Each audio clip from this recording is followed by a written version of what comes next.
Voici quelques images des buttes, hein. La nurserie, elle est toujours là. Bon, on a toujours les carrés de fleurs, ils ont tenu bon. Alors, étonnamment, la serre, elle a tenu bon aussi à la grêle.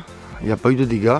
Et comme vous voyez, la tempête que ça a fait avec le vent, ça a broyé à l'intérieur les petites doublures que j'avais mis, que j'avais expliqué pour faire un peu d'ombrage, quoi. Voilà, un futur membre et adhérent de mon verger, un très beau néfilier de plusieurs années. Je sais pas quel âge il a exactement, mais il est très beau. Donc celui-là, on va le planter l'année prochaine, il va faire l'hiver dans la serre, comme le goyavier là, vous voyez, très beau aussi. Pareil, ils vont faire l'hiver dans la serre et on verra l'année prochaine si on les plante ou pas, ou si on agrandit les pots et qu'on laisse grandir sous abri, quoi. Plante un peu fragile. Vous voyez, les boutures de pêcher qu'on a fait il y a déjà plus de 10-15 jours, ouais, c'est pas tout fané, donc il y a des chances qu'il y en a qui peuvent prendre, on verra bien, je sais pas trop, on verra bien. Salut à tous, nouveau format de vidéo, là je vais faire des petits, je sais plus comment ils appellent ça, enfin voilà, des petites vidéos sans fioriture, sans aucun montage, sans paillettes, sans rien du tout. C'est un abricot de l'année que j'ai repiqué directement en début d'année dans un très gros pot, d'accord? Le même abricot, on va aller le voir dans un autre pot. Voilà, donc là ça a été rempoté, d'accord? Mais là-bas c'est dans ces petits pots là. C'est-à-dire le premier rempotage annuel, ce que je vous avais expliqué. Voilà, on les voit ici. Donc là c'est dommage, vous voyez, je me suis rendu compte trop tard. Manque de chance, ça a été, j'ai des chats ici. Ils étaient bien cachés, ça a été gratté, ils ont pissé dessus et apparemment ça les a flingués, quoi. Je viens juste de me rencontrer à l'instant parce qu'ils étaient cachés. Ils étaient cachés derrière là-bas, voilà, on les voyait pas. Je les avais mis bien à l'abri, vous voyez, j'ai tout couché. Donc ça a bien poussé, ils sont beaucoup plus petits. Mais on va prendre le plus beau de tous. Allez, le plus beau de tous c'est lequel? C'est lui ou lui? Lui? Allez, ok, d'accord. On va prendre lui, on va les comparer avec l'autre. Voilà, si on arrive à faire la différence. Vous voyez, là on est l'année prochaine sur un petit arbrisseau qui va être parfait. Déjà avec une belle... avec un joli port. Une belle surface, quoi. Vous voyez, ils font grosso modo la même taille, mais vous voyez que lui est beaucoup plus... D'où l'importance de faire ces nombreux rempotages, comme je vous le rabâche sans arrêt. Et là maintenant, je vais vous montrer ma technique pour éviter les coups de gel. Bon, vous voyez, dans mes vidéos, je fais en sorte de jamais sortir des mots trop compliqués, du genre anaérobiose de l'espace intersidéral, des choses comme ça. On n'en parle pas, on est simple, on est entre nous. Mais là, il y a quand même des petites choses à savoir, même si je les simplifie un maximum. Regardez comment on fait passer l'hiver un petit fruitier comme ça. Vous voyez, c'est simple. Je fais ça et je vois que ça va arriver à peu près au même niveau. Au fond, j'ai mis mon mélange. C'est mon mélange que j'ai dans la brouette là. Bon, je vais vous montrer la brouette. Voilà. C'est un mélange que je fabriquais. Base de terre et de terreau. Ça me prend du temps, mais la brouette est quasiment toujours pleine. C'est qu'aujourd'hui j'ai tapé beaucoup dedans, quoi. Alors. Oui, c'est toujours pareil. Hein. On essaie de faire un peu de partout comme ça. Ce qui sert de pépinière externe. Après en extérieur. Pépinière en extérieur. Et puis après on va tout rentrer dans la serre. Vous voyez, on a un petit peu de tout. Hein. Et donc là, la super technique, c'est tout simple. Alors, j'ai l'eau mon pot. Bon, lui, il est plutôt... il a pris un petit coup d'acidité, tant pis. Hein, mais bon. Alors, on le sort. Vous voyez, il n'y est pas encore en bas. Regardez. Et ça va commencer tout juste. Il n'y a pas de pivot, il n'y a rien du tout. Hein, vous voyez. On le prend, on le pose là. Hop. Et après... D'où l'intérêt de l'avoir bien caché. Ça fait la petite du fin, du broyat fin, quoi. Voilà, tout simplement. Je le prends. Alors ce qui se passe, c'est qu'il va y avoir là un petit phénomène qui va se produire. Déjà, le gel il tombe du ciel. Donc il va tomber par là, par en haut, comme ça, tac. Donc ça va être protégé déjà premièrement dans la serre. Donc il va pas prendre le gel en direct, il va prendre le froid. Le pot qui est en extérieur qui va rester dehors dans sa petite cagette comme ça. Là, tout autour, il va avoir envie au printemps, instantanément, plus maintenant bien évidemment. Là pour le moment il va se mettre en stase là, pour tenir l'hiver. Il va venir chercher avec ses racines toute cette zone là, tampon. Il va venir la coloniser, qui est riche en oxygène. Et c'est à ce moment là qu'arrive au printemps, on fait le prochain rempotage. Avec le complet là. Et ça on le mettra après dans des gros pots comme je vous ai montré tout à l'heure. Et là il va passer l'hiver, pourquoi? Parce que il suffit juste simplement de mettre un petit plastique ou quoi par dessus si c'est en extérieur. Et le gel il va pas pouvoir aller atteindre les racines, il va pas pouvoir atteindre le vital. Vous Au pire, s'il s'y amuse, qu'il fait un peu humide, là, septembre, octobre, novembre, il va faire quelques petites racines autour. Au pire, ils vont geler un peu, c'est pas grave. Le principal, c'est que lui ne soit pas touché. Et j'ai remarqué qu'en faisant cette technique-là, dans une année, ben, j'ai un fort taux de réussite. De toute façon, vous l'avez vu, hein, avec les abricots, par exemple. Ça a été très tôt en début d'année qu'ils sont sortis. On n'a pas su comment faire. Du coup, ben, ça va, ils n'ont pas pris le gel, quoi. Donc voilà, pour cette petite combine, c'est rapide, c'est ultra fast hein, pour vos pépinières. Ça, il faut que vous fassiez. Hein. Vous n'allez pas lâcher les arbres. Hein. Voilà, avec un peu de broyat, j'arrive à faire ça et après je les mets directement comme ça. En parlant pépinière, je vais vous montrer une autre petite combine. Et voici une autre de mes combines. Vous voyez là, par contre, c'est à l'intérieur dans mon garage. Et dans tous les pots, je marque exactement ce que c'est. Si je laisse le fruit entier ou si je le dénoyote, je le marque aussi. Comme ça, je peux voir dans une année ce qui fonctionne le mieux. Et là, ben, c'est une partie, quoi, vous voyez. Cerises, brugnons, abricots, quetch, etc. Quoi. Voilà, ça c'est génial parce qu'après, ben, je le sors à partir du moment où il va commencer à faire froid. Je mets tout dehors. Je vais mettre ça à partir du mois de novembre, décembre. Et au printemps, mais ça va pousser de partout, de partout. J'attends à peu près un mois et demi. Et à partir de ce moment-là, hop, je vais enlever, tac, tac, tac, comme on a fait pour tous les abricots que vous voyez. Ils ont tous poussé d'un seul pot comme ça, à la base. Voilà. Ça c'est génial pour faire une petite pépinière quand on n'a pas de grande serre, de grands machins. Ben voilà, on fait comme ça, quoi. Et on y rajoute à chaque fois dedans, quoi. Là j'ai des noyaux en attente. Vous voyez, j'ai des noyaux en attente que j'ai laissé avec les fruits, etc. Et là j'ai jamais, j'ai fait exprès de... Là non, c'est bien épuré. Mais ici, vous voyez, on a laissé les fruits. Parce que souvent je plante avec le fruit entier. Voilà, il y a une poire par exemple. Et là ben, j'ai dit je vais faire réduire le fruit, que ça fasse une espèce de truc autour, quoi. Pour voir si ça réussit mieux. Un peu comme c'est dans la nature, quoi. Et du coup ben, je vais y mettre et on va voir ce que ça donne. Tout simplement. Après il faut éviter de mélanger les noyaux parce que sinon c'est compliqué de s'y retrouver. Petite technique rapide là pour faire vos boutures. Vous voyez, je viens de trouver un brin de vigne cassé par le vent. J'ai trouvé que ça fonctionnait beaucoup mieux quand on faisait comme ça. Voilà. Plutôt que si on coupait avec le sécateur. Avec le sécateur. Vous roulez comme ça. Vous voyez, quand elle est roulée, vous mettez juste le pouce. Voilà, il ne faut pas qu'il reste plus. Et ça, pourquoi? Et ça fait une facilité de reprise en fait. Étant donné qu'il fait moins de photosynthèse, il va avoir besoin de faire des racines pour recréer des sucres, pour recréer en fait plus de feuilles. Donc il va commencer par faire des... Il va pas se contenter de sa photosynthèse là et de subsister en pompant un peu d'eau, quoi. Donc en fait ça va le forcer à faire des racines. Voilà, on enlève les petites feuilles. Et au niveau de la saison, ouais, c'est bien. On est bien là. Ouais. Faut pas qu'il y ait de grosse chaleur. Sinon ça le tue. Ouais, ça marche pas. Tu vas le mettre en serre ou... Ouais, dans la serre. Parce que là comme il pourrait être dehors, hein, j'en ai fait dehors hier. Vous voyez, comme ça, pas plus. C'est le maximum. Et on va retirer le haut. Tu retires quand même pas mal sur... alors attendez, regardez la section de... Voilà. Donc tu prends cette section là et tu as enlevé... Ah ben on a enlevé, on a enlevé tout ça, ça, voilà. Ça, il y a des chances qu'elle prenne celle-ci, là, voilà. On va l'enfoncer jusque là, il faut qu'il y ait le bourgeon ici, il faut qu'il y ait lui. Plusieurs bourgeons, parce que généralement ça va sortir aussi des bourgeons. Voilà, ça c'est une bonne bouture ça. Et là on va faire pareil avec lui. Donc il faut qu'il y ait un petit morceau comme ça et un petit morceau vert. C'est là que ça marche vraiment le mieux, quoi. Vous voyez, et idéalement c'est quand il y a le pied comme ça. Là ça va sortir très rapidement d'ici là.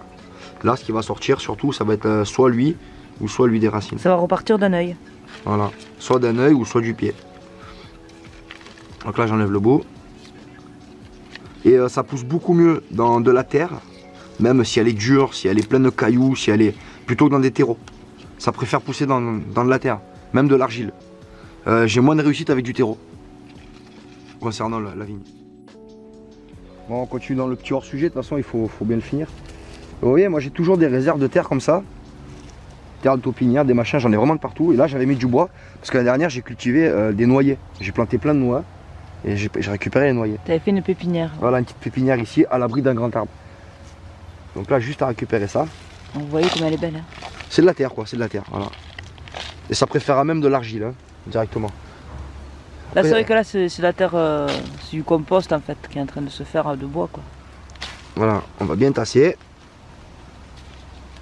Voilà, comme ça. Il faut toujours les mettre ensemble pour éviter de tout mélanger. Donc moi je vais les mettre ensemble, je vais mettre une petite étiquette. Je vais marquer c'est quel. En fait moi c'est le numéro, ça va être le numéro 2. Donc moi c'est numéro 2, je marque numéro 2 là et puis hop, ça c'est réglé, je sais ce que c'est. Et voilà, je le prends. Donc logiquement, je les fais tremper dans du sol.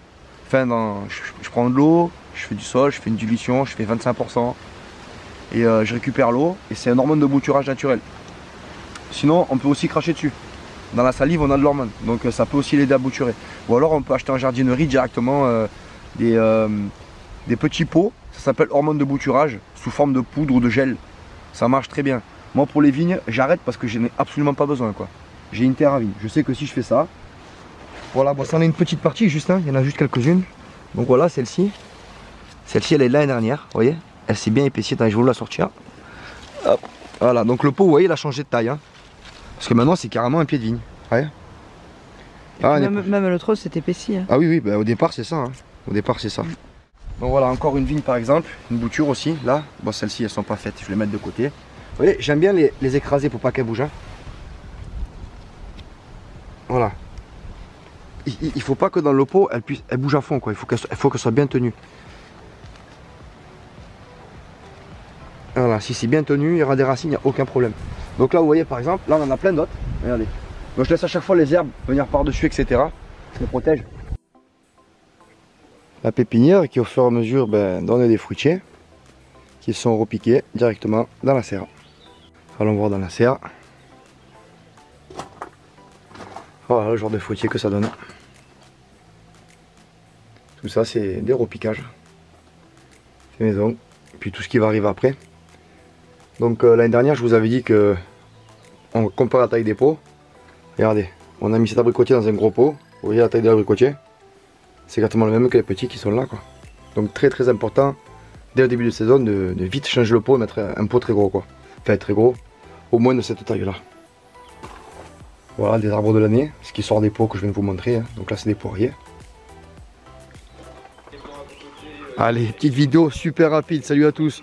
Bon, vous vous rappelez ce petit abricotier, eh ben, on a planté un noyau l'année dernière, en début d'année, et regardez, ça a poussé bien comme il faut, on l'a mis dans un super pot bien confortable.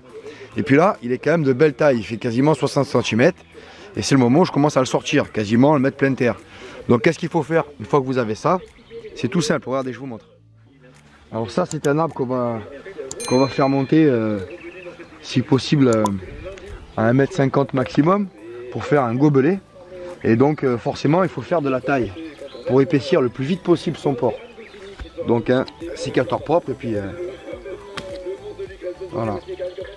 Faut pas avoir peur, un arbre il pousse par en haut. Hein. Ce qui est en bas va pas. C'est pas le tronc qui va se développer et ses branches monter, hein, pas du tout, elles vont rester en bas. Et nous ça on n'en veut pas. Et en coupant de cette façon, le tronc va s'élargir, c'est ça? Tout va s'élargir, donc on va le soigner de suite parce qu'il est jeune. Tout va s'élargir et en haut on va pouvoir commencer à créer un gobelet. Histoire d'avoir un joli abricotier. Et pour le soigner, tu peux mettre que de la cire d'abeille aussi. Cire d'abeille, j'utilise aussi également du baume de pelleton. Bon, ça sert à rien de faire des boutures, hein, ça ne fonctionnera pas. On part de noyau. Ah, c'est sûr qu'il prend un coup, hein. Mais imaginez un peu la production qui va partir dans toutes ces petites branches et petits machins. On n'est pas prêt d'avoir des fruits. Alors que là, avec la méthode, on va rapidement avoir des fruits. Vous allez voir, c'est pas fini. Voilà, on le nettoie. On évite de se tromper de côté.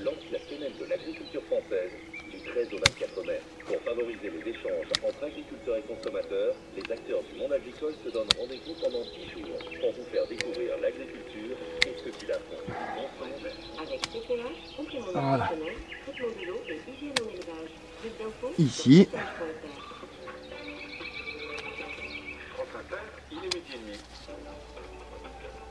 Et je rabats le tiers.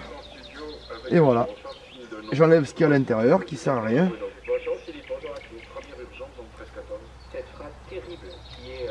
Là, tu pourrais le palisser maintenant si tu voudrais, c'est ça? Ah oui, je peux m'amuser à venir à l'écarter un peu. Donc ce qu'on veut, c'est pouvoir récupérer tous les fruits, un maximum de fruits, quand ça sera possible. Donc on ne veut pas des branches de partout. Donc je nettoie maintenant. Voilà, il ne me reste plus qu'à mettre un petit peu de cire d'abeille ou du baume. Et l'affaire est jouée. Donc on l'a bien nettoyé. Je récupère ça.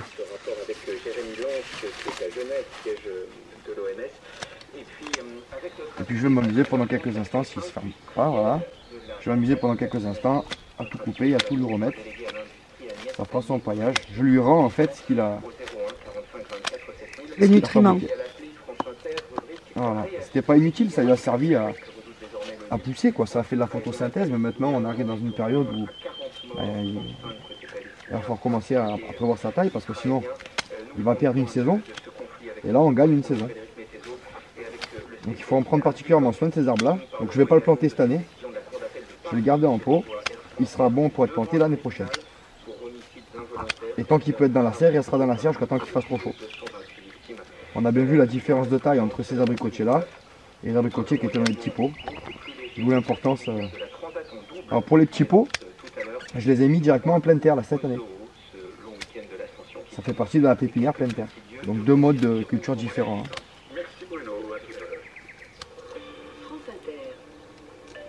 Voilà. Il est paillé, il est propre. Il n'y a plus qu'à nettoyer le tronc.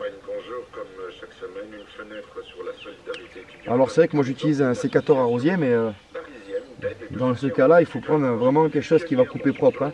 On voit que les coupes sont propres, parce que moi j'en ai quand même un peu l'habitude. Mais faites attention de ne pas écorcer. Hein. Ça c'est vraiment ce qui va lui faire le plus de mal. Ça va créer un champ qu'il ne faut pas.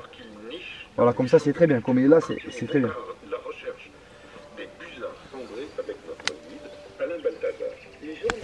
Voilà. Zoomer. Voilà, on va éviter de faire des chicons.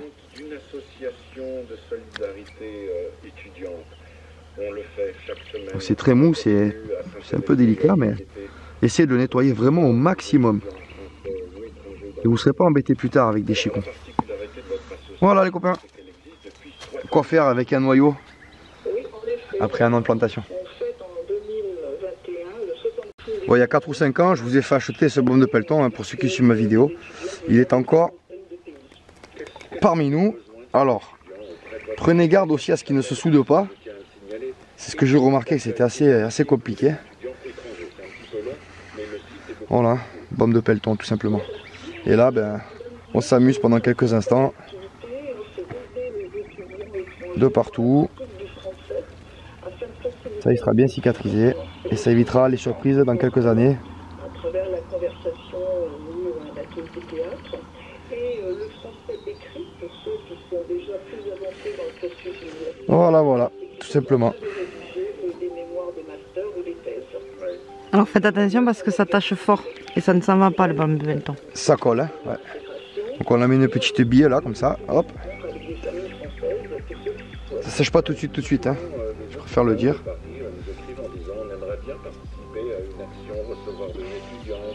Et c'est antifongique et... Ah ben on peut trouver toutes les informations après sur internet parce qu'il y a une page pour lui. D'accord. Il aide vraiment à la cicatrisation, je le mets sur tous mes arbres depuis des années et des années. Ça coûte 10-12 euros je crois si je dis pas de bêtises. Et puis alors c'est ou ça ou la cire d'abeille, ça dépend de la période, là j'en ai plus. Je mettrai plus de la cire d'abeille pour une coupe avec en couronne plutôt que lui. J'ai pas eu des super résultats parce qu'en fait le temps qu'ils se mettent à sécher, on a un rejet de sève, etc. C'est long, ça cloque un peu alors que quand je mets la cire d'abeille ça va tout de suite. Donc chaque produit a son utilisation. Hein. Alors il y a une semaine je vous montrais la taille de ce petit abricotier. Voilà, je vous laisse regarder ce qu'il en est maintenant. Donc tout est cicatrisé et vous voyez il part un peu de partout, les jeunes pousses elles vont décoller. Hein. Et le tronc est bien soigné, il n'y a pas eu de soucis, donc là il est en plein vent. Voilà. Il pourrait presque aller pleine terre, mais on va attendre un petit moment quand même. Hein. Voilà, pour vous montrer que c'est vraiment ce qu'il faut faire si vous voulez faire partir de noyaux, de pépins, etc. et obtenir des arbres fruitiers qui produisent après au jardin, quoi. Tout simplement. Voilà, je pourrais même m'amuser à enlever un peu les intérieurs, mais on va laisser, ça fait des tire-sève, ça va permettre de faire grossir les tiges. Le but principal, c'est d'avoir les charpentières les plus courtes possibles, les plus fournies, avec le maximum de départ. Et surtout que ça puisse produire un maximum proche du tronc, là où il y a un apport de sève maximum, quoi. Hein. Vous voyez, donc ça, tous les départs secondaires, il va falloir que ce soit le plus court possible et le plus près possible mes charpentières. C'est ça que je vous explique. Là, c'est pareil, vous voyez. Mais cette année, je vais pas les tailler, on va attendre l'année prochaine. Et là, on va se mettre un fruit très rapidement, quoi. Ce petit pêcher, je vous ai montré sa taille il n'y a pas très longtemps. On l'a planté ensemble l'année dernière, on est parti d'un noyau l'année d'avant. Voilà. Après, qu'est-ce que je peux vous rajouter de plus? La technique, elle fonctionne. Donc ici, on a un double U. Je voulais faire une palmette, mais c'est un double U. Voilà, je ne sais pas si vous le voyez bien. Il est tout jeune. Donc là, j'ai laissé un peu le gaillet, je laissé un peu monter pour qu'il garde de l'humidité. Bon, il pleut, tout ça, donc on s'en fout. Il m'a fait une petite début de cloque, je m'en fous. Je vais mettre de l'ail au pied. Pareil, c'est exactement la même technique de taille. Et voilà, un arbre de 2 ans maintenant. Un arbre de 2 ans que là il peut commencer à porter ses fruits, quoi.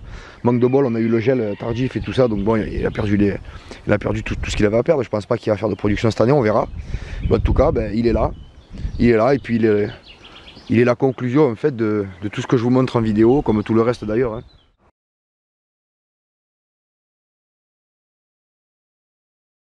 Alors voici comment être sûr de ne pas se faire oublier.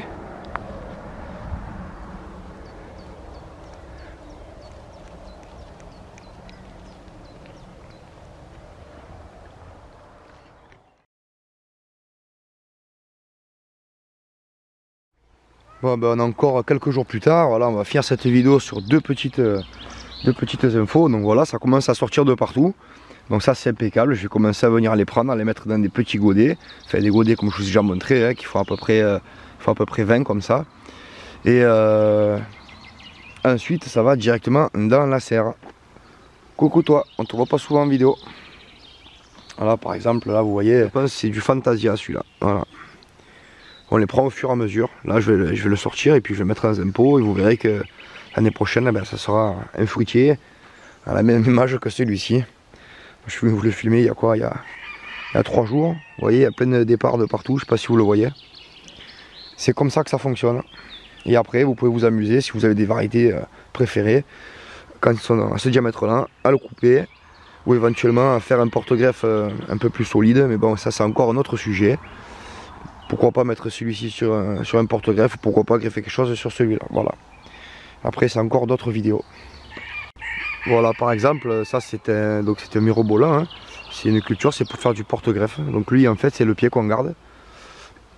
Voilà, lui on garde le pied, qui est extrêmement solide et on vient greffer dessus. Ah, c'est un peu comme cette vigneraie là. Vous avez vu que l'année dernière je l'ai laissé presque à l'abandon exprès pour faire beaucoup de boutures. Et puis on a fait une taille tardive, donc elle n'a pas craint le gel. Et vous voyez que c'est tout en production et que cette année elle peut commencer à porter donc, ses fruits. Ou qu'on regarde, c'est des grappes. Alors qu'en Centre-France, il y en a très peu vu que tout a gelé. Et là je vous avais bien conseillé par rapport à faire des pieds un peu épais comme ça, avec des départs. Et à savoir que j'ai 5 ou 6 boutures par variété.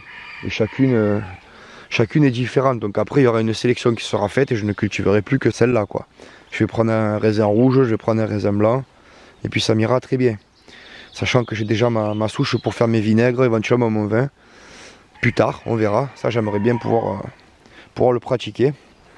Voilà, donc il y a une grosse tempête là chez nous, très grosse tempête pendant plusieurs jours. Je suis étonné d'ailleurs que la maison soit encore debout et encore plus de voir les serres encore debout.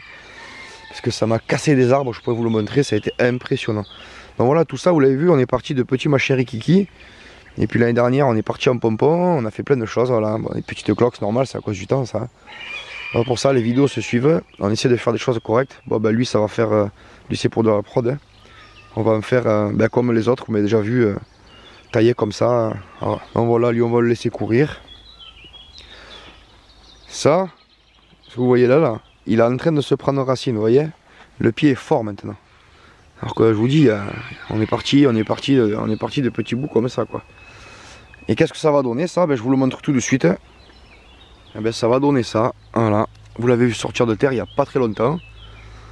Et puis là, ben, ça va faire des récoltes à gogo de ce fameux raisin casse-croûte, quoi. Enfin voilà, hein, je fais mon vinaigre avec ça. Toutes ces techniques, toutes les méthodes, tout ce que vous voyez, on est parti de rien, on est parti d'un taillis avec des roses, des bois. Voilà, c'était impraticable et maintenant on commence à voir des choses. Donc en suivant les vidéos, vous pouvez arriver au même résultat sans aucun problème. On va avoir un gobelet de pommier là, il va pouvoir porter ses fruits, voilà. Mais là c'est la 5e année quoi. Ça commence à être correct. Ouais, ça il faut y dégager. Hein. Ah, un effilier qui commence à avoir une belle taille, donc je le garde de ce format là. Et pareil, vous l'avez vu, quand vous l'avez vu à l'époque, il était petit comme ça. Bon, mais ce poirier, je vous le présente plus, hein. Maintenant vous le connaissez par cœur.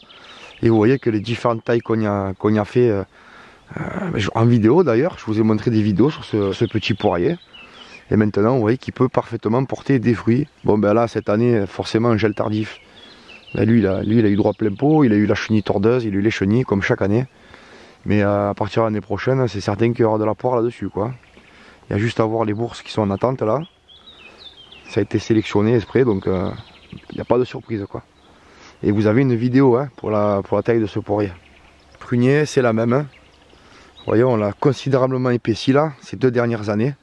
Maintenant, vous voyez, il peut porter des prunes. Alors que bon, il y a 2 ans, c'était un petit machin comme ça, filant. Derrière, c'est exactement pareil. Alors, il ne faut pas qu'il soit beaucoup plus grand que ça. Là, il doit être à peu près à 1,80 m. Grosso modo, il doit faire à peu près 60... sa ramure doit faire à peu près 60 cm. Là, ça suffit largement.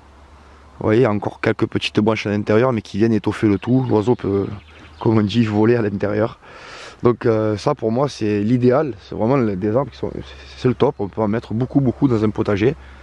Alors, c'est vrai que souvent, on me fait la remarque, t'en as planté combien? Tu fais comment? Moi, j'ai planté 800 arbres dans 1000 m², etc. Oui, je veux bien, mais après, il faut être dessus. Et puis surtout, il faut suivre l'entretien. Parce que les arbres, ça décolle. Ou alors, ça décolle pas.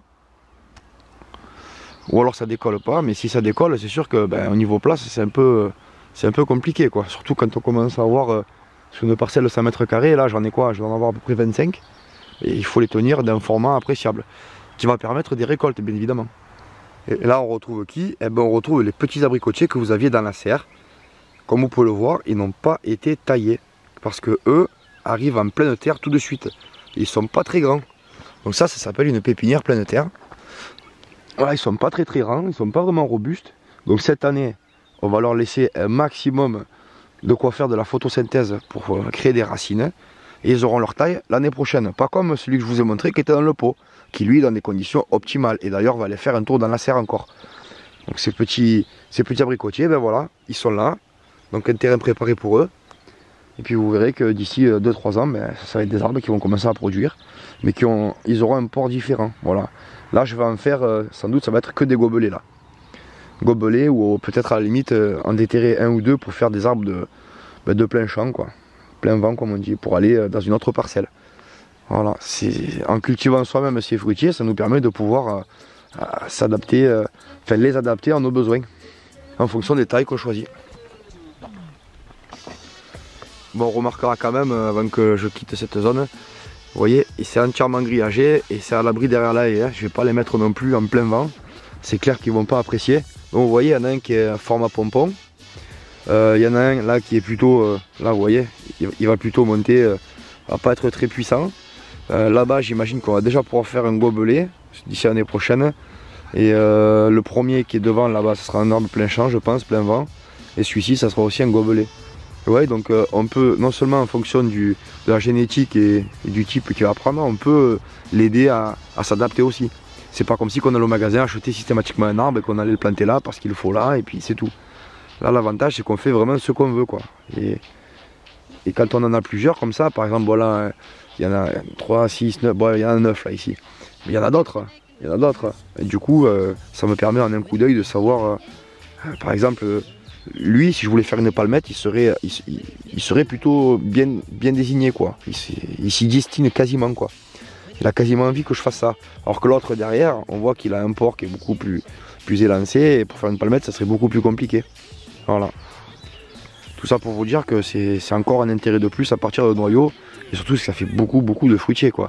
Rien que sur la saison dernière, j'en ai sorti une quarantaine comme ça. Sans forcer. Hein. Là, cette année, je suis sur beaucoup plus de sujets. Je pense à mon avis, fin de saison, on sera sur une bonne centaine d'arbres. Bon, et c'est pas forcément une base, mais c'est toujours bon à savoir. Vous voyez, quand on commence à cultiver un peu des porte-greffes, là par exemple c'est un merisier, on sait que le merisier chez moi c'est très puissant quoi. Et dès ce format là, quand ils ont cette taille là, on peut venir y greffer du cerisier, voilà. Donc des porte-greffes puissants qui tomberont pas malades et qui sont vraiment, ils sont endémiques, hein. C'est quelque chose qui pousse ici parce que j'ai beaucoup de merisiers, ça tombe au sol, ça me donne des rochers et puis crac, je le plante et puis ça donne ça. Voilà, donc j'ai même pas forcément besoin de le tailler quoi. Parce que je veux pas que le tronc s'épaississe de trop. À ce format là, il est idéal pour venir prendre une petite greffe. Bon ben voilà par exemple un ruban de jeunes fruitiers. Alors celui-ci là, il a été acheté dans un magasin. Parce qu'il y avait une grosse promo, je l'ai payé 9 balles. Voilà, et vu que je l'avais pas, j'ai pas réussi à le faire partir, le reine des rainettes. Donc vous voyez, il a reçu sa taille comme si que je l'avais fait pousser moi-même. Voilà, je viens d'enlever de partout les petites branches comme je vous l'ai montré. Donc ici c'est cicatrisé, vous voyez. Mais c'est un arbre que j'ai acheté quoi, 9 euros. J'ai trouvé qu'il était intéressant de par sa taille et sa forme. À 9 euros, je me suis dit bon. Mais c'est pas un arbre qui va être aussi costaud que ceux qu'on poussait ici en noyau directement quoi. Voilà, parce que j'arrive à respecter une zone racinaire, j'arrive à faire évoluer les pots. Je suis en direct. Donc c'est vrai que ça sera toujours moins solide ça que ce qu'on a pu connaître avant. Et comme vous le voyez, de partout, il y a des topinambours qui poussent. C'est incroyable, c'est que les topinambours de partout. Donc là, il va y avoir une grande haie végétale qui va se mettre un peu de temps, qui viendra protéger du soleil. Ça, il faut y penser aussi, parce qu'en plein cagnard, ils prennent des coups de soleil eux aussi. Hein. Vous voyez, topinambour de partout, qui a poussé tout seul. Donc j'en ai retiré quelques-uns du jardin que je vais venir rajouter dans cette barrière pour faire du topi, tant pis. Hein. Quelque chose d'assez invasif. Et là, pareil, un autre arbre du commerce. Bon, lui, c'est sa deuxième année. Alors bon, c'est pareil, ça a été payé, c'était payé 9 balles quoi. Hein. Mirabelle de Nancy que je n'avais pas. Voilà, quand je passe dans un magasin, que je vois quelque chose qui me plaît. Alors ce qui me plaît, moi, c'est sa forme, hein, en forme de genre un peu harpon quoi. Voilà, ça fait 2-3 fois que je les prends de ce format-là. Et ça part bien quoi. Donc j'attends qu'il s'étoffe un petit peu par le haut. On va faire un bouquet en haut, un pompon. Et puis on va venir supprimer les branches d'en bas. Et on peut venir greffer ce prunier directement sur un petit merisier par exemple.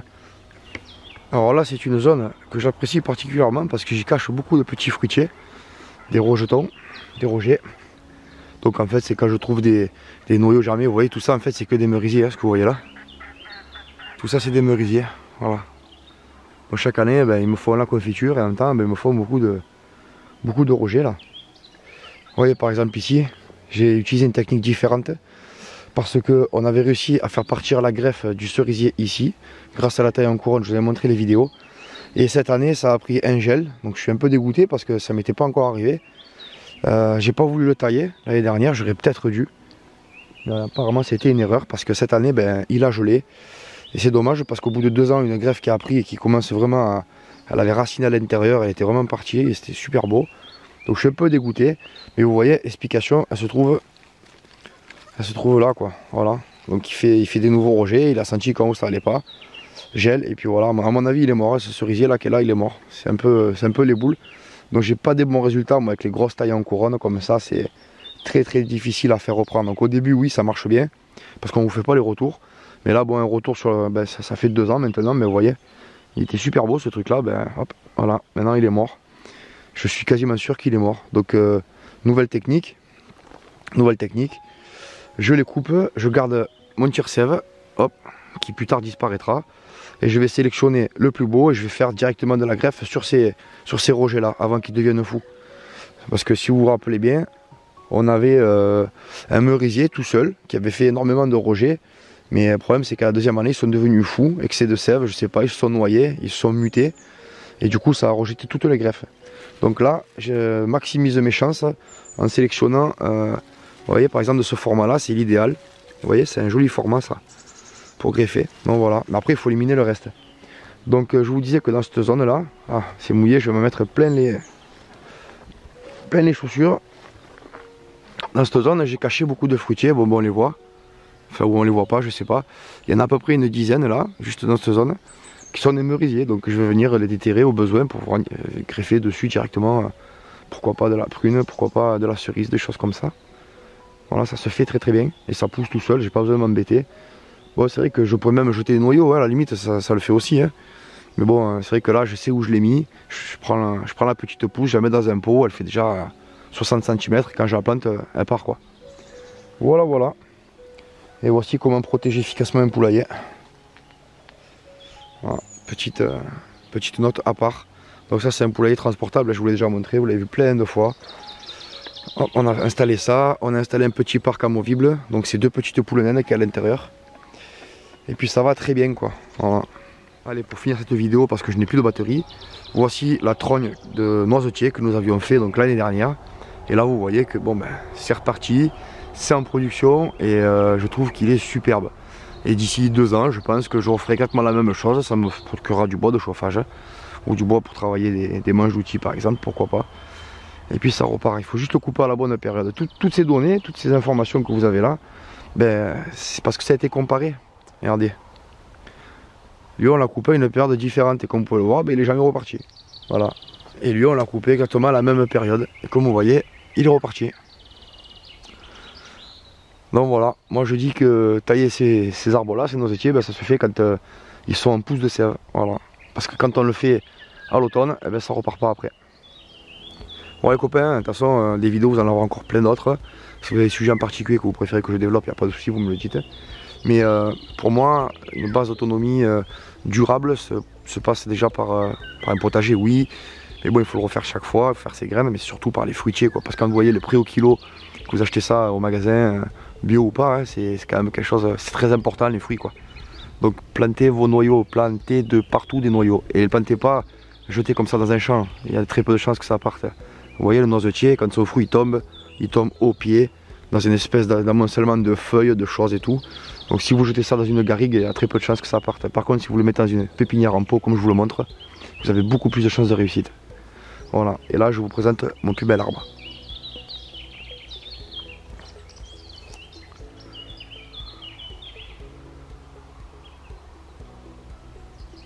Allez, à bientôt les copains.